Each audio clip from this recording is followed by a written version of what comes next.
700 साल पहले भारत के बीचों बीच एक रहस्यमय राज्य था, नरकगढ़।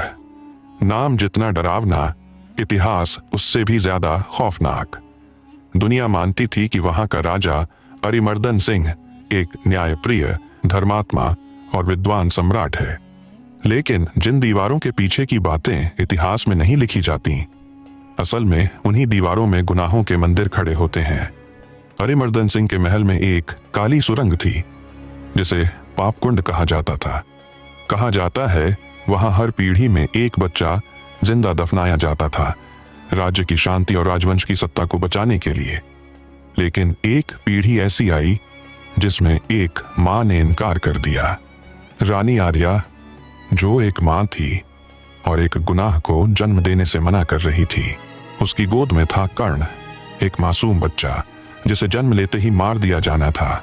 लेकिन रानी आर्या ने उसे छुपा लिया, राजमहल की एक गुप्त सुरंग में। उसने कहा, अगर मेरा बच्चा मरा तो तुम्हारी सत्ता भी मरेगी।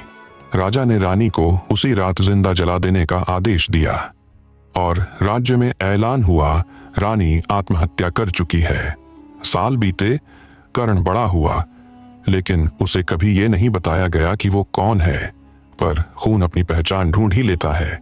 एक रात कर्ण को नींद में एक सपना आया, जिसमें एक स्त्री आग में जल रही थी और चिल्ला रही थी, मत मरना मेरे लाल, तेरा खून किसी गद्दी से छोटा नहीं है। कर्ण की आंख खुली और उस रात से उसका जीवन बदल गया।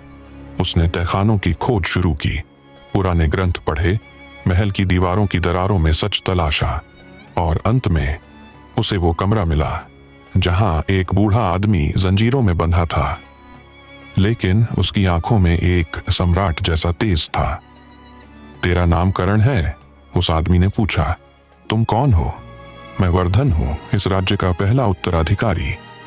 मुझे अरिमर्दन सिंह ने जिंदा दफनाया क्योंकि मैंने सच जान लिया था कि ये राज्य किसी धर्म या न्याय से नहीं, बल्कि मासूमों के खून से जिंदा है।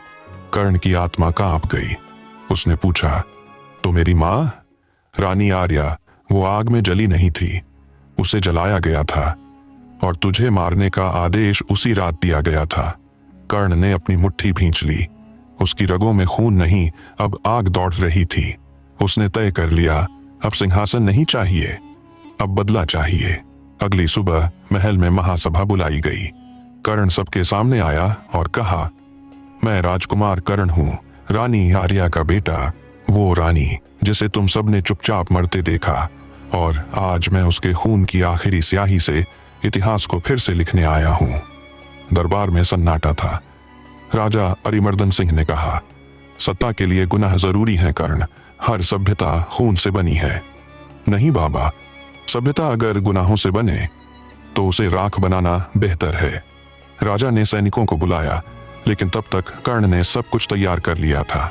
महल की छत पर खड़ा होकर कर्ण ने वो घोषणा की जो सदियों तक गूंजती रहेगी, आज से नरकगढ़ का हर वो कागज जलाया जाएगा जिसमें झूठी पूजा, झूठा गौरव और झूठा इतिहास लिखा है।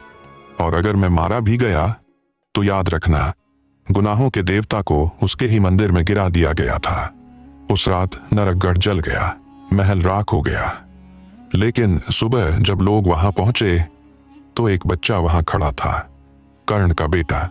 उसके हाथ में तख्ती थी जिस पर लिखा था, अब ये राज्य गद्दी से नहीं, मां की गोद से शुरू होगा।